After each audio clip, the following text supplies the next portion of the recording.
Stay with the crispy J's. Man, I see. Man, it's the summertime edition. All right, so we got these mics here. You can clip them somewhere close to your face. Yep. We gonna engage in conversation. So I'm doing like a leadership website. So just putting resources together for folks to just kind of go through this leadership journey with myself. And each like 2 to 3 weeks, I'll explore a different topic. And then when I get my topic, I'll put out a video of me just kind of speaking freely on that topic. My initial thoughts, things that I've experienced that's related to the topic. And then over the next 2 to 3 weeks, over the course of the next 2 to 3 weeks after I release the one where I just kind of talk freely on it, I do some research, have some conversations, see what different books have to say, see what different folks in the field has to say. And then at the end of it, I'll put a condensed version of like things that I found, some themes, topics. If it's like a one-pager that just kind of express all the things that I learned on that particular journey or episode. My first topic is leadership styles. I have other topics, some being around the importance of diversity, equity, inclusion in leadership, some being about leading software engineering teams in particular, some being about leading cross-generational teams. So I got different themes that I'm gonna go throughout the next, I don't know how long. But it'll just be a series of conversations, research, reading books. Like right now I have like 5 or 6 different books that I'm not reading them all the way through, but just kind of pulling different pieces from them and getting the full theme of them that I'm going to use to help guide me through this journey as well. What books you reading? So I got one called Remix Leadership, which is one of the most interesting ones that I'm reading right now. And it's really, it was written by someone who's in the music industry, and they're talking about how to rechannel like that inner child. Because like, you think about like the time between middle school and high school, like whatever music you was listening to, that's almost like the music of your life. And it's like, how do we re-engage that space where we have the music of our life, and how do we take that energy and spread it with the folks that we work with and the folks that we lead? One of them is, so I did get some of the classics, the 7 Habits of Highly Effective Folks, that's good. Dale Carnegie, some of the classics, the 5 Principles of 5 Principles of Leadership, I think. It's one that I'm reading. Don't remember the title, but the preface, I guess the theme of it is around leadership isn't about the what, but around the who. So they really started off talking about, when you think about the best leader. I should be saving this for the conversation. I'm about to say, man, we can record this however you want to do it.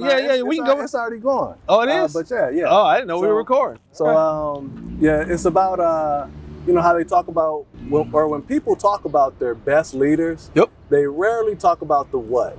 They don't talk about their accomplishments. They don't talk about what school they went to. They don't talk about the things that they did. They talk about who they were as a person, how they interacted with other people, what they did in their lives that was for someone, and just how it made people feel when they witnessed it. And that's why I was waiting for that word. Like the most effective leaders, the leaders that I think most highly of and respect the most, I don't remember everything they did, but I always remember how they made me feel. And that was the thing, whether it be the compassionate mom, or father figure type of leader, whether it was the type of leader I had that, made me want to run through a wall. Like they just, not a cheerleader, but they just fired you up and you wanted to do anything for them, But any of those, like either they're the mom, compassionate, or the person who make you want to run through a wall, both of them were rooted in trust.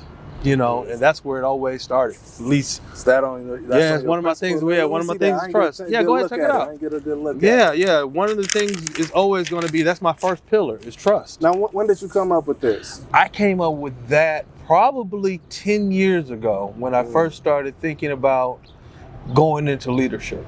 You know, and it just kind of evolved from there. So you're like, where are my core principles? What are my leadership philosophies? And then with trust, you know, you can have honesty, you know, you have integrity, you can build respect, you know, and then with hope, you know, you have faith and you know, I can't read them all. And guidance. Yep.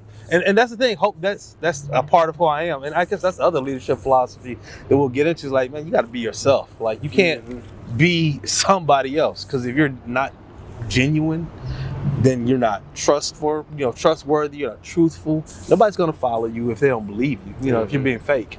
Yep. You and know? people spot that too. Oh heck yeah. Like I came from education, and the same way when a new teacher walk in the building, the students, they immediately pick up, all right, this teacher fake, they don't want to be here, or this teacher, they really want to be here, they doing their thing. Like the students pick that up like that. And it's the same way in the workplace. Like the employees, the people who you work for, they'll pick up whether you're faking it or whether you're coming in with some serious stuff on the agenda. Yep. Every time. Yep, that's for sure. Now, is this thing on, by the way? Yeah. Okay. Now, what made you come up with this? Because it hit on a lot of, and already you hit on like some of the key things that I've been finding in a lot of the books that I've been reading. Yeah. But what made you come up with this piece when you was kind of on your beginning journey of your leadership? Visual. I'm a visual person. And so, and think about this is like leadership and a lot of things, relationships, they're really not rocket science. They're really not. They're actually pretty simple, pretty basic. But it comes down to those things. Like you can have a friendship, you can have a relationship if there's trust. You know, if I believe that, you know, you have my best interests at heart, you know, or if you can even have relationships with people that aren't the most trustworthy or whatever the case is, if I know you. In other words, I know what I can count on you for. You might be a liar, but I can count on you for X, Y, and Z. So what can I count on you for? So it was a lot of these principles. That's why I was asking you earlier about the books you were reading, because there's a lot of things I just pulled out of different books, different relationships, different interactions. And I tried to visualize and try to put it into something that I can like, that's what this looks like. And if you have these things, what can stand on top of it? That's why I use those pillars. These are the pillars, and these pillars hold up these various, you know, truths or values. So you essentially took things that you've experienced, things that you've read in books, and things that you learned just on your own journey. In my life. And was this one of the first things you yeah, I made that, as you kind and of it just evolved. Yeah, it started off as the pillars and the little things that got added to the pillars over time. Like, oh, with trust, you can build all these things. Or what are the core things to have in order to have trust? Okay, now that I have this, and then hope, and then so forth and so forth. In empathy. Man, you throw that trust in a lot, so I take it that might have been one of the first things that ended up on one of the pillars. Man, how can you lead? Man, I'm not following nobody I don't trust. I'm sorry, I don't. I just don't. I'm not following you if I don't trust you. Or if I don't trust you, but I can work with you because I know what I can and can't trust you with, then maybe I could work with you. You know, in other words, you're a good person, all these other things, but you can't keep a secret. Okay, cool. Well, we can work, but I'll just never tell you anything about my personal life. Yeah, and that's just one of those principles of, you know, working with people. You know, you kind of have to set up, you know, those guidelines and rails with how you interact with folks. It's like, you know, you're good for this, and this, but, you know, like you said, you know, for this, you know, you stay over there when it comes to this. And even the other side of people that you are leading, I need to be able to trust you. And then, you know, there's another word, integrity. You know, that's where that comes in. It's like, do I believe you? Can I rely on you? You know, or what can I rely on you with? Same kind of thing. If I asked you to do this, you're going to produce. But if I asked you to do this other thing, you're not going to produce, or you're not going to produce as well. So what do I need to give different people to get the most out of this? Now, I like how you reworded that. You can insert trust in other words, but it's like, it's not, can I rely on you, but what can I rely on you for? Yeah. There you go. It's not, can I trust you, but what can I trust you for? Because like, I feel like everybody wants to feel like they can be trusted. Yeah. So everybody will do different things to try to, you know, to make them feel that way, to make a community where people feel that way.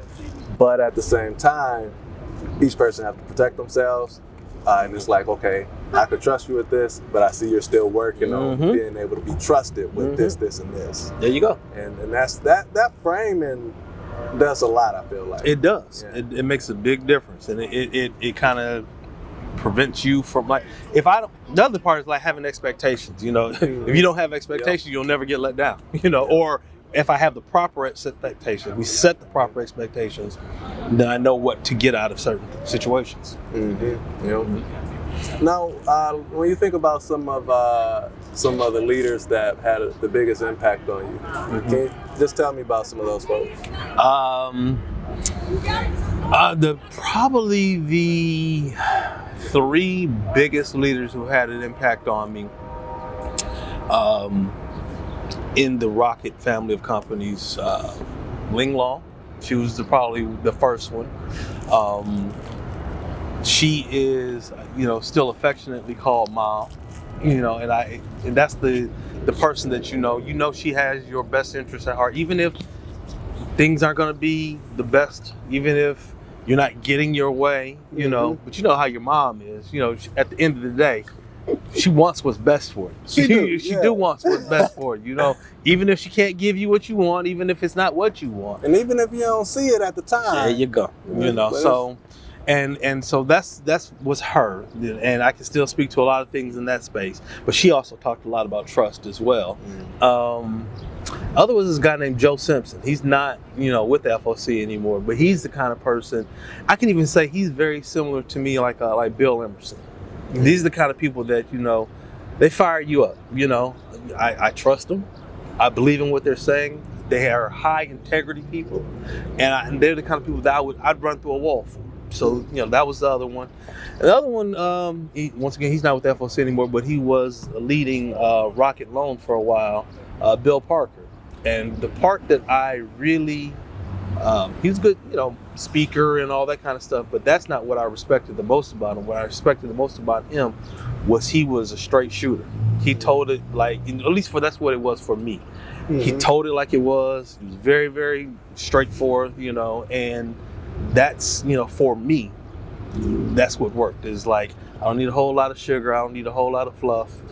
Let's get right to it, because as a person, I can tell you that I can make up all kind of stuff in my head about what the scenario is. But if you tell me what it is, I can't make anything up. This is what it is.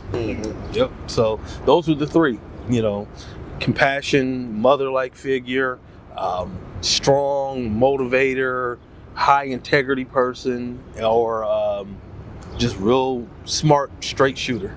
And do you feel like you take all those things and kind of package it into one in terms of your leadership style? Absolutely.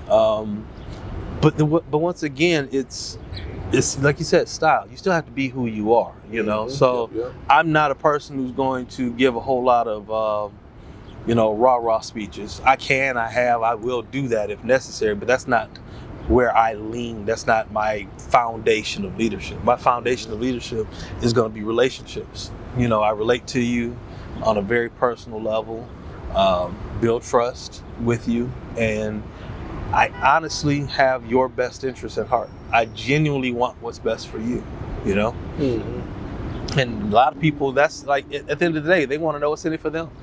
Okay, well, I'm here to be the person that can help you get what's in it for you. Yep. Now, and so you've been leading for, you said over 10 years? Yeah.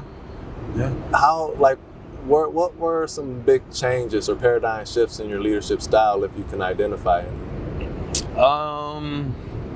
Well, I mean, and when we say leading, I've been leading by far longer than that, whether I was in college leading, groups and organizations and fraternal orders. I've been in leadership. So your leadership journey starts way back in high school, whether it be like head drum major and all that kind of stuff. Okay. So it's always been that stuff. Count. Like, cause you learn a lot of early lessons in leadership, like before a lot of people, and you learn just how to work with organizations and groups and people, and you make some of those early hiccups real early in your career, which really helps when you're in the workspace or the corporate space. It really helps you, I guess, build a stronger foundation quicker. Yep. Yep. You learned a lot of those lessons of working with people already. Yeah. So definitely don't try. We ain't No, gonna try to discount that. at No, all. no, not even Boy Scouts. You know, working my way through Boy Scouts, becoming an Eagle Scout. That was that's the stuff I did. Eagle Scout over Yeah, here? yeah. So I mean, that's I'm a proper we below. yeah, okay, No, baby. no, But you got some lessons from there too. Hey. Yeah, but yeah. So I mean, those are some of the places where I learned, because when you're younger, you know, everybody's either in the same grade or you're in elementary, middle school, high school together. So how do you lead people who are your friends? That's where you start to learn some of those lessons. And you discover that leadership is can be lonely. You know, it can be a very lonely thing, you know. That's where I learned not separation of duty or anything like that, but just to kind of, you know, be upfront with people. Like, listen, this is what we're here for. You're still my friend, but this is the job we have to do. And when we're not in this position, when we're not doing whatever we're doing, I'm here as your leader, and then I'm here as your friend. Those are two separate things. At least when I was younger, that's where that had to be. It could even be the same way at work. I mean, can we be friends? You know, I spend the majority of my time with my coworkers, or a vast majority of the day. So can we be friends? Absolutely. But you know, you do need to make sure that, not separation, that's just not the word I'm really looking for, but there's just an understanding of where this relationship is. Or you got to be willing to, when things get tough, you know, have those tough conversations if need be. And understand that the choice you made to befriend them and be, you know, have that type of relationship is going to make the tough times even tougher on you. You know, are you going to be able to do that? You know, can you do this? So some people in their leadership style, they choose not to get too close to people. That doesn't work for me. You know, it's just not, it doesn't work for me. I'm going to get close to you. But as I get close to you, I've accepted the fact that if things get tough, I'm going to have to shoulder the responsibility of that tough conversation, or of that tough decision, because I chose to have a personal relationship with you. Yeah, and that's I'm glad you brought that up, because that's true. Like, there is, like, you have a bigger responsibility beyond like the friendship and the relationship. You have a responsibility to, you know, whether it's the project or whether it's the company, whether it's the whatever the thing is that you're leading, whatever the thing is that you pretty much signed up to say, hey, this is what I'm committing for us to get done. And that's where integrity comes into play. Like, in those situations that I've been in, if you are operating with integrity, they may not like it, they might not love it, they might be very upset at that time, but if you've done things with integrity, chances are they will come back around. In your personal life, you all still will be able to be friends. Might not happen immediately, but in time you will, especially if you've done things with integrity. Yeah, and I do feel like there's that understanding there too. Like, when you build that relationship, I feel like there is that understanding that, you know, we're cool, but we got to get this stuff done, and if we don't get it done, we have to be accountable for it. And as long as you're very clear in those expectations, like, it usually, like, I believe that it usually ends in good blood rather than bad blood. But absolutely. It's when you're, you know, whether you're hiding information or not being upfront about stuff, and not really being a friend, or I won't even say friend, but not being a good person. Because a good person and a good leader, a good friend, they won't withhold important information from you. Remember how I started this off with saying, like, I am in leadership, servant leadership, for you. So what is it that I am doing to help you get to where it is you're trying to go in life, career, family, you know, even, you know, in church, there's other places of leadership, doing marital counseling with me and my wife, you know, those are other opportunities of leadership. But it's, where are you coming from with this? Are you coming from it with a position of, I want the best for you, I want the best from you, you know, that's where I come, you know, as a leader, because if I can get the best out of you, then whatever we're working on, that's going to rise too. That will happen as a result of me getting the best out of you. Now I do want to come back to these paradigm shifts. Yeah, shifts. So what shifts? So because we took it way back, leadership all the way back. Yeah. So what shifts did you see in your leadership journey? Whether it was like when you went from this to that, or this to that, or something happened. So one of them was just that relationship aspect of seeing things go wrong or seeing things go bad, and upfront choosing to befriend or be friendly or build a relationship for the way that we do leadership, and understanding that because maybe I wasn't a person who wanted to have that confrontation if it came to it. Now I go into those type of relationships eyes open. I know this is what it is. So that would be one paradigm shift. Another might be the expectation of roles, meaning I don't necessarily expect the same thing from everybody.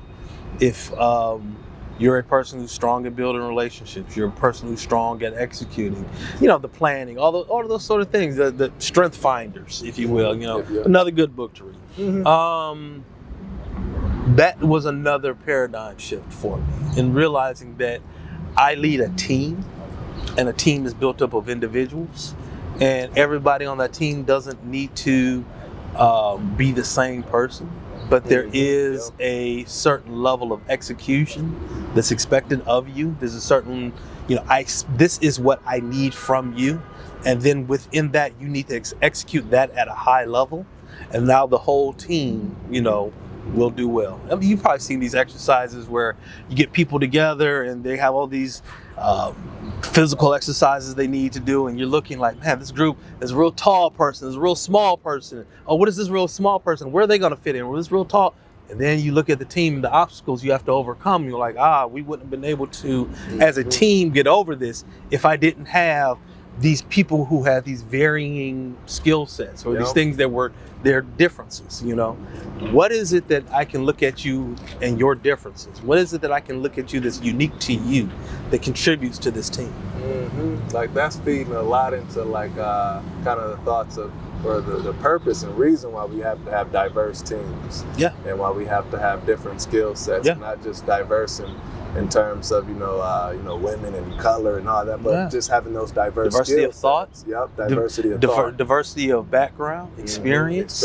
Absolutely. And then I feel like it's our job as a leader to really take those different people and kind of put them together in a way that we can accomplish what we thought we could accomplish and more. Like, how do we position those diverse people and diverse characters in a way that we can get some value from them, and more value than just the sum of its parts. So when did you come across that realization? Oh gosh, probably. And here's the funny part: I can't tell you exactly when any of it, but I can tell you how. It was always through a mistake. It was always through a mistake, and that's when I came to the conclusion and the realization that leadership is just like any other job. You get better at it. You'll get better at it. You practice it, you learn, and then you just go stronger and stronger and stronger in it. So that's the biggest thing. Like, I can't pinpoint where each lesson was learned, but I know each lesson was learned probably through some mistake, some failure, some bump in the road, some bump on my head. Maybe it wasn't even to me. Maybe it was to somebody else. But it was through that. It's like, I learned my lesson on that one. Ooh, I don't want to be in history. That was pretty rough,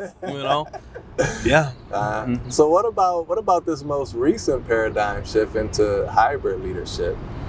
What you mean? Like, how have you seen anything change, or have you noticed any changes in how you approach leading in a hybrid environment? Oh, you mean how we're working now, the hybrid working environment? Yeah. Hybrid. Yeah. I thought, is there a new hybrid leadership style? I was sitting there thinking, like, man, God, you just threw me for a loop, Lee. You could have let me read. Why didn't you give me the book first so I could have read up? Yeah, you ain't been. That's been the biggest book on Amazon, right? Yeah. Hybrid leadership.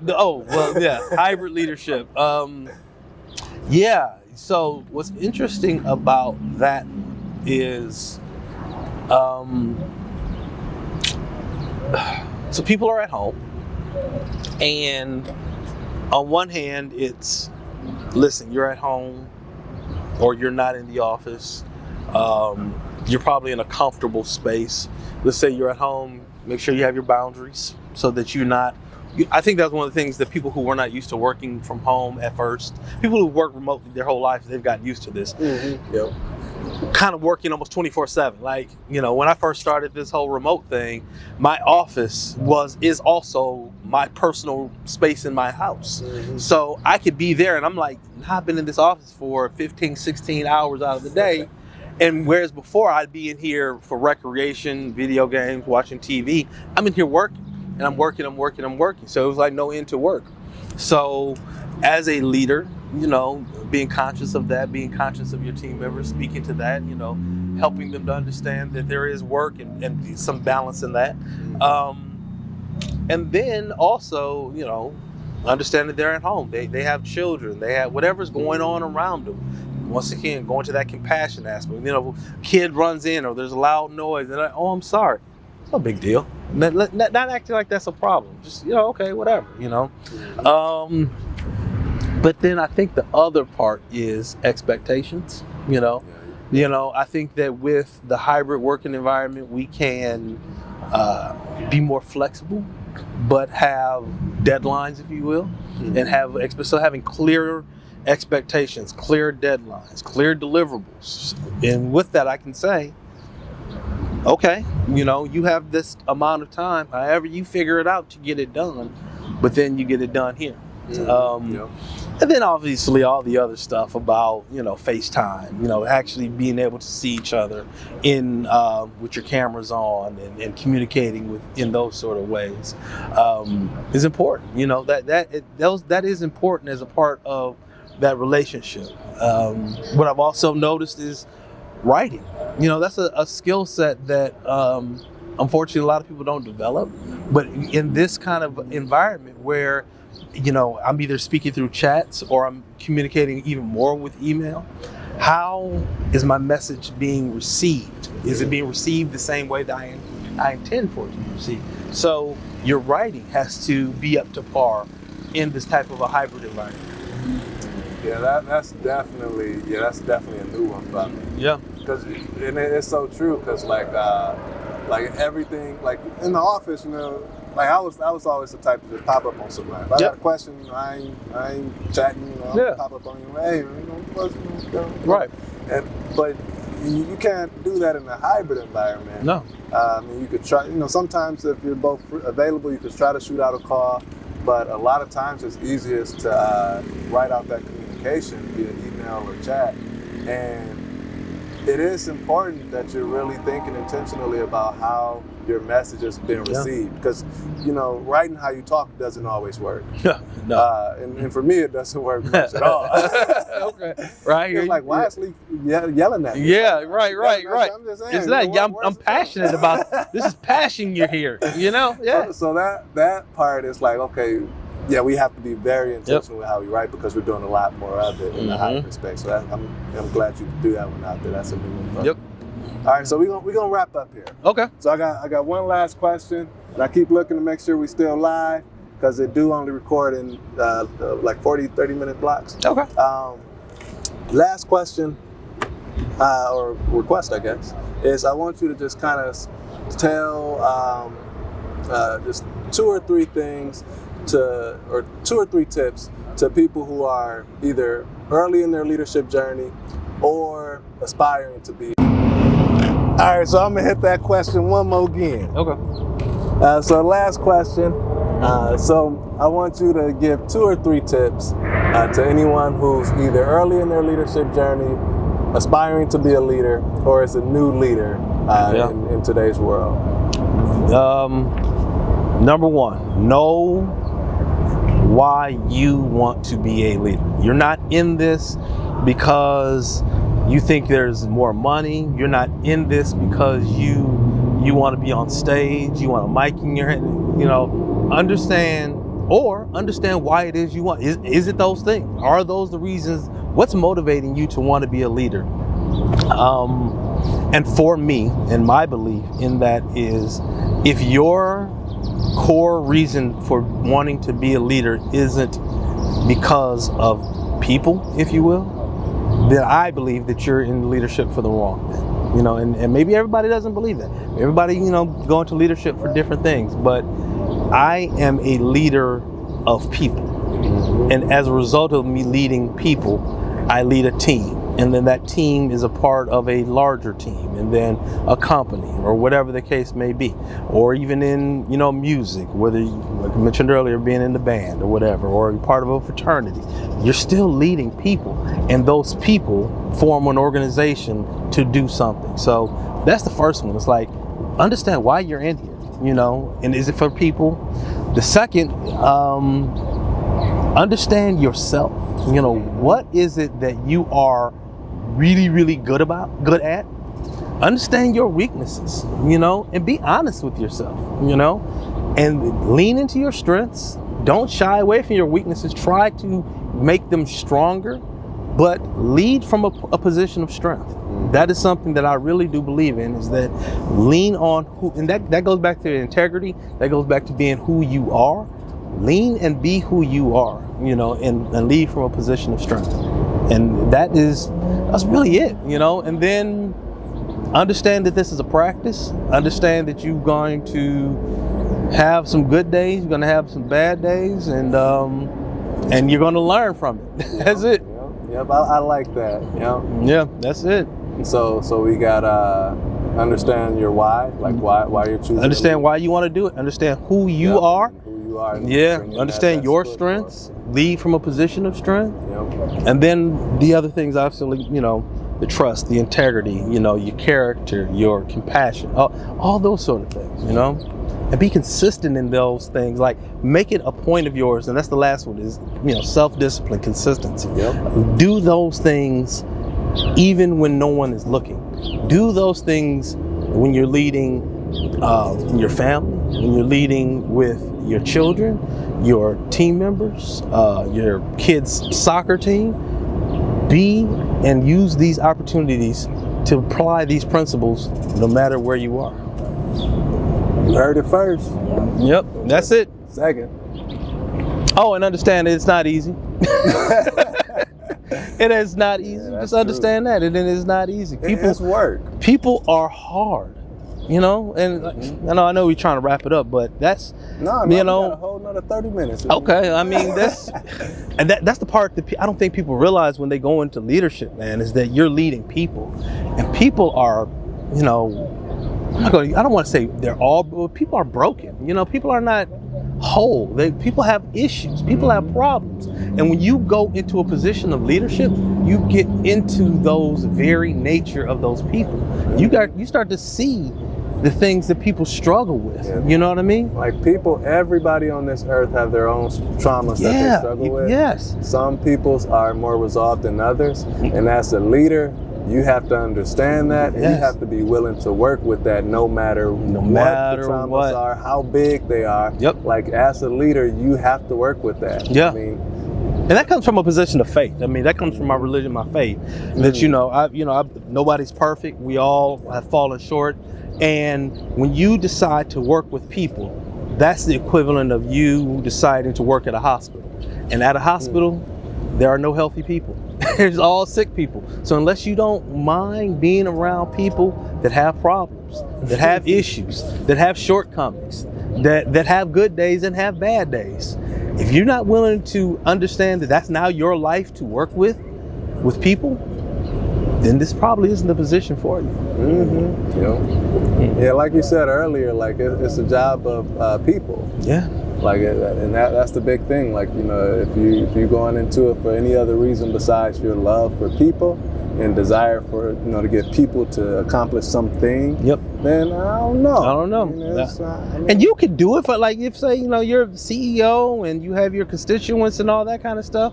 That's fine, and you have to, you know, report to, that's fine, and you want to produce profits, that's fine. But understand that if you want to do all those sort of things, unless you plan on doing it by yourself, you know, you're going to be working with people. And if you want to do it well, like you have to understand how to leverage people in a way that you can give top value. Yep. Because I always say that nothing great has happened in this world by individual person. No. Like we like to give that whole myth of the individual, like as though, you know, Martin Luther King did the whole civil rights movement himself. Nobody. Teams and teams of people. Yep. And it's like we like to give that one person that credit, but it's everything that's been done that's great. Yep. It was a team of people. And they were leading people. That's what it was, you know. And that's what ends up happening. Leaders get credit, but you know, it was the people around them that helped them achieve those higher heights, you know, or helped them to go further. Yeah, they get the credit or take the fall. Or and that's how that goes too. Or take all the blame. You know. But you know, as a leader, that's what you do. You take the blame, and if things succeed, you pass the credit on to somebody else. Yep. So that's it, man. Man, well, I definitely do appreciate your time. Oh yeah, for sure. Yep. Hope I was able to help you with something. Oh, no doubt.